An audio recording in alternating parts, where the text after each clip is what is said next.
Assalamualaikum warahmatullahi wabarakatuh.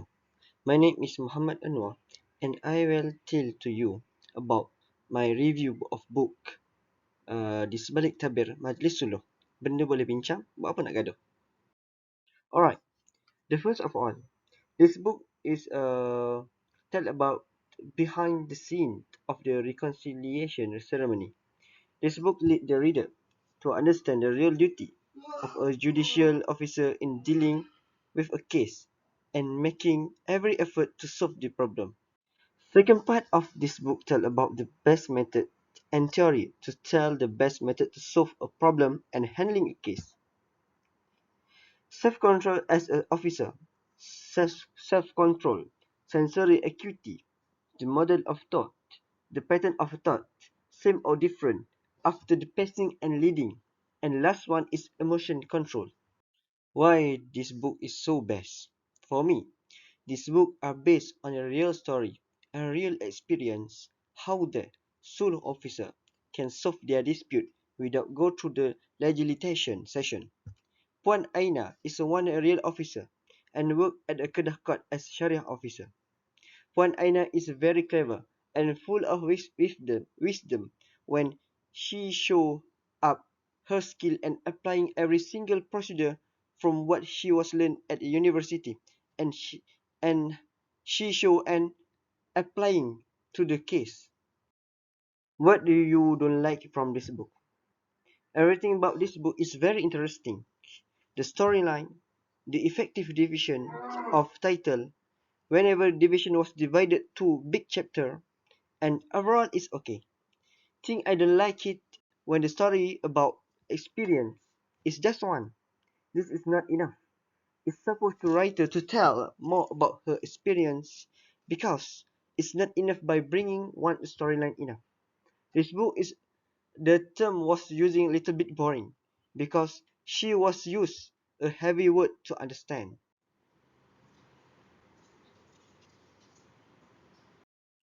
Alright, now we go through the review about all chapter division 1.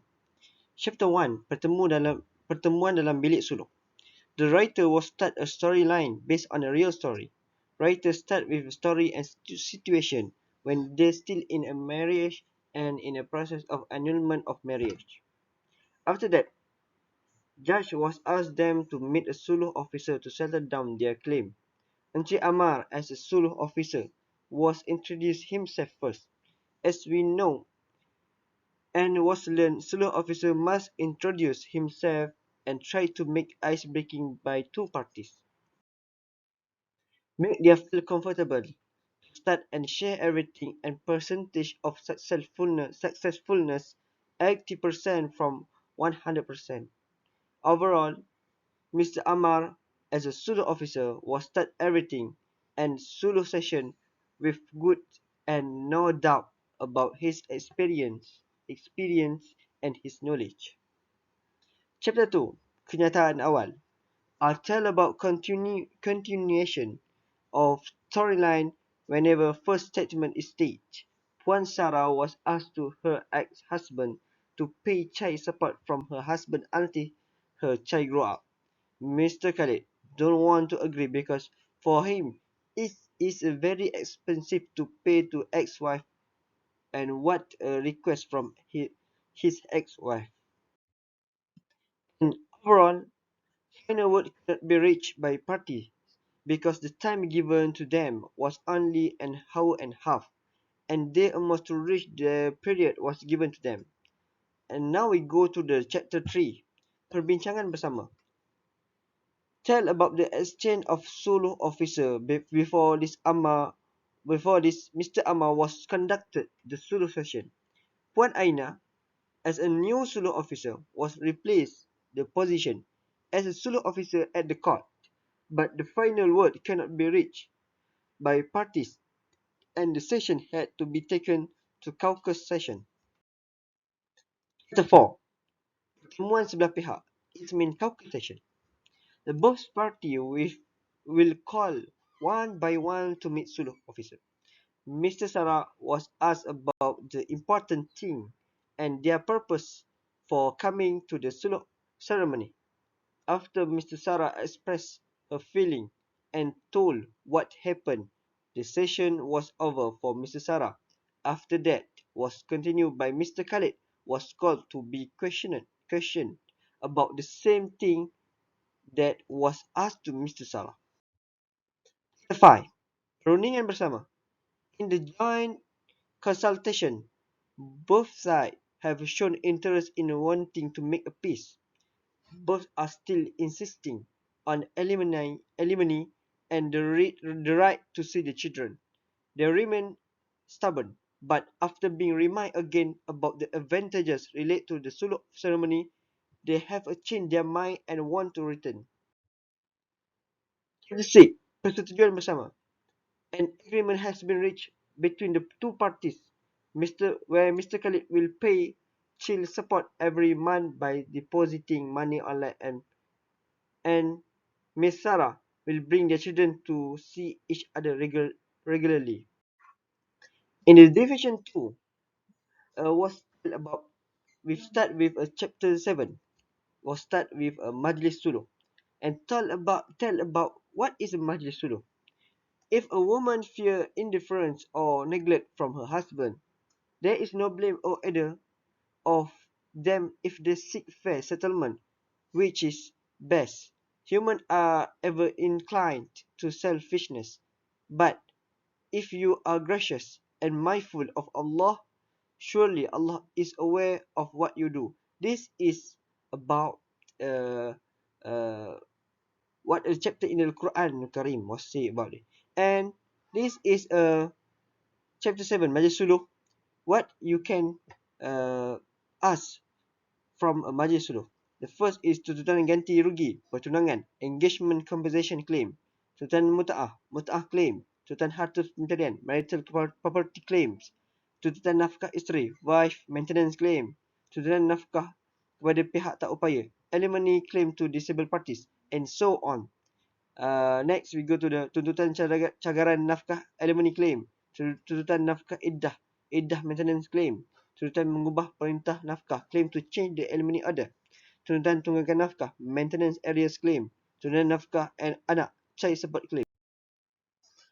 Now we go to the chapter 8, peranan pegawai suluh.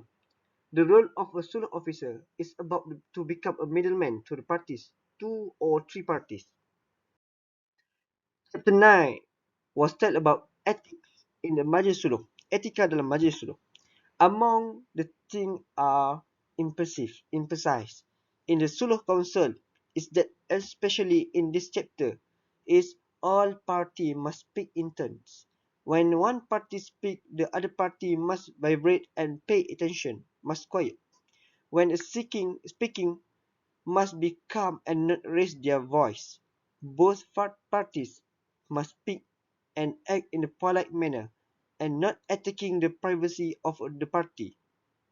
The party may not communicate directly between except in the presence or have a presence of the solo officer and have an officer. The parties must make an undertaking to comply with these rules. Chapter 10. Hak plaintiff and defendant.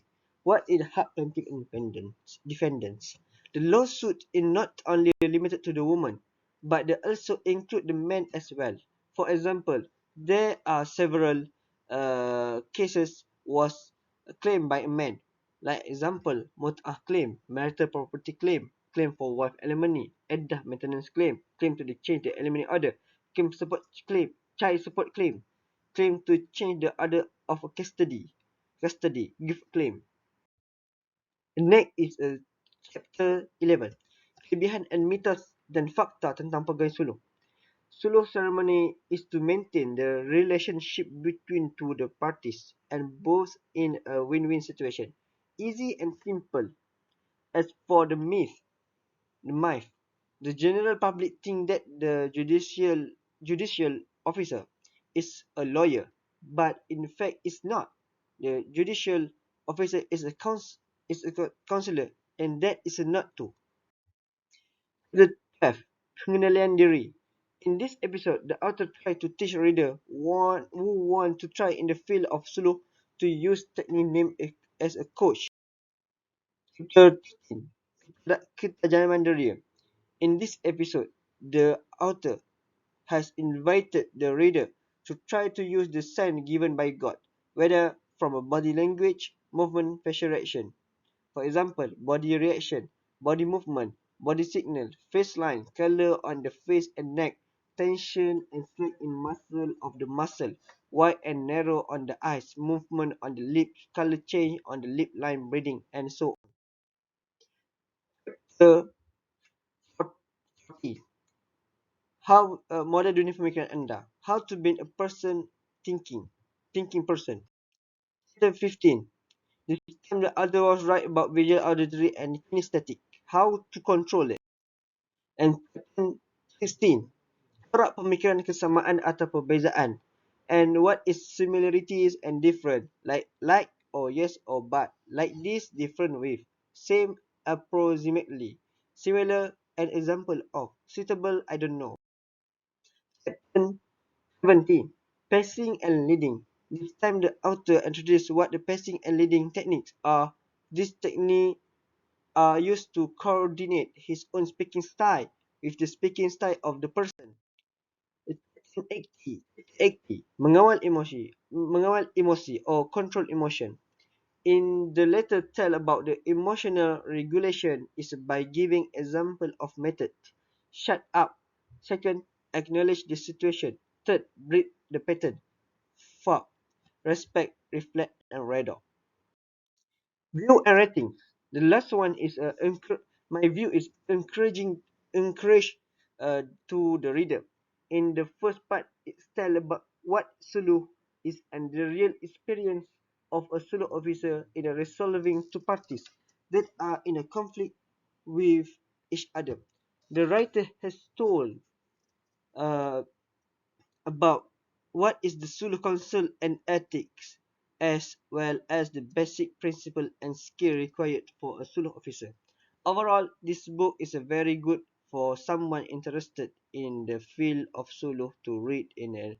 And the rating for this book is overall 7.5 from 10. Alright, that's all from me. Thank you.